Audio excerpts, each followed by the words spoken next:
Hallo, welkom to a new video from Maatwielen. Voor Nederlandstalige kijkers is ondertiteling van goede kwaliteit beschikbaar. I've just said in Dutch that good quality subtitles in Dutch are available for this video. In this video I will be talking about a particularity of the DT Swiss 350 ratchet hub. A particularity that often takes users by surprise, leaving them thinking that something is wrong. The information I will be providing you with in this video applies to any DT Swiss 350 ratchet rear hub, both to old and new model, both to disc brake and non-disc brake hubs, and both to race and MTB hubs.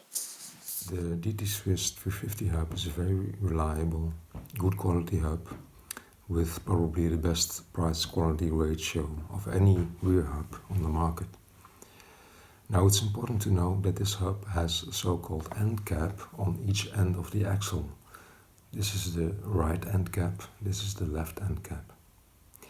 This end cap is fastened by pushing rather than screwing it into place. This means that little force is needed for the end cap to become detached. This is a completely normal result of the hub's design. One can argue about whether this was the best solution, but it is what it is. Over time, the end caps tend to become detached even more easily, especially the one on the body side. This means that this end cap can become detached when, for example, cleaning your rear wheel. I will show you what happens.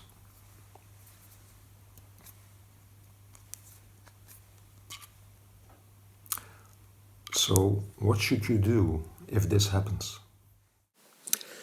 If the end cap and body have become detached just a little bit, you can simply push them back into place.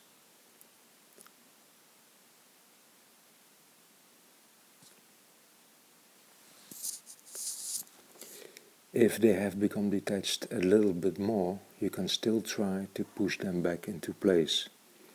If resistance is felt, check if the ratchets are aligned and try again.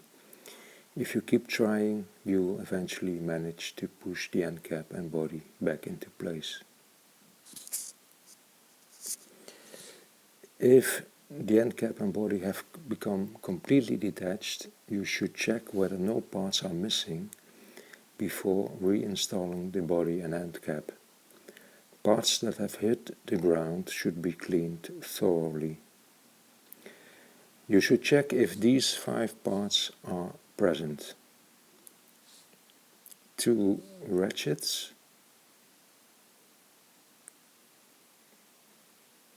2 springs, and 1 spacer. Both ratchets have teeth on one side. Both springs have a wide and a narrow side. First install the spacer, then 1 spring with the narrow side pointing outward. Then install 1 ratchet with the teeth pointing outward.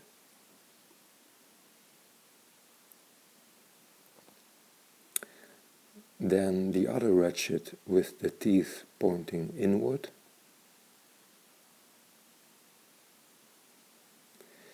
Then install the other spring with the narrow side pointing inward.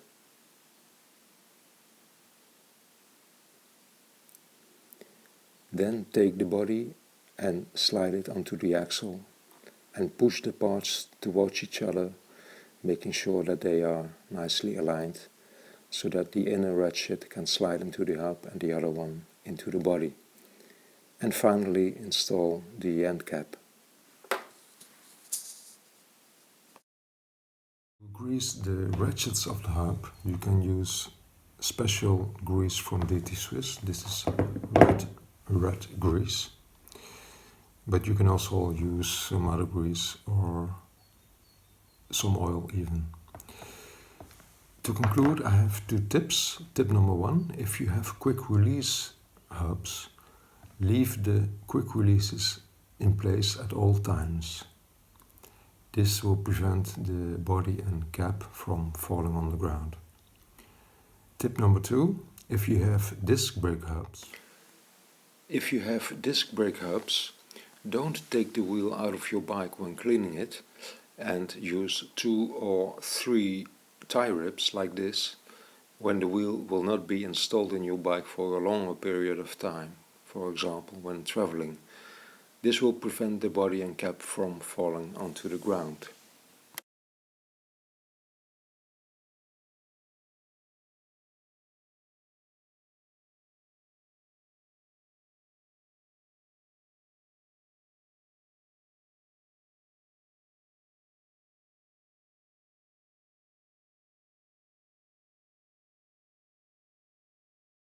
Now, if you have any questions or remarks, please leave a message. Thank you for watching.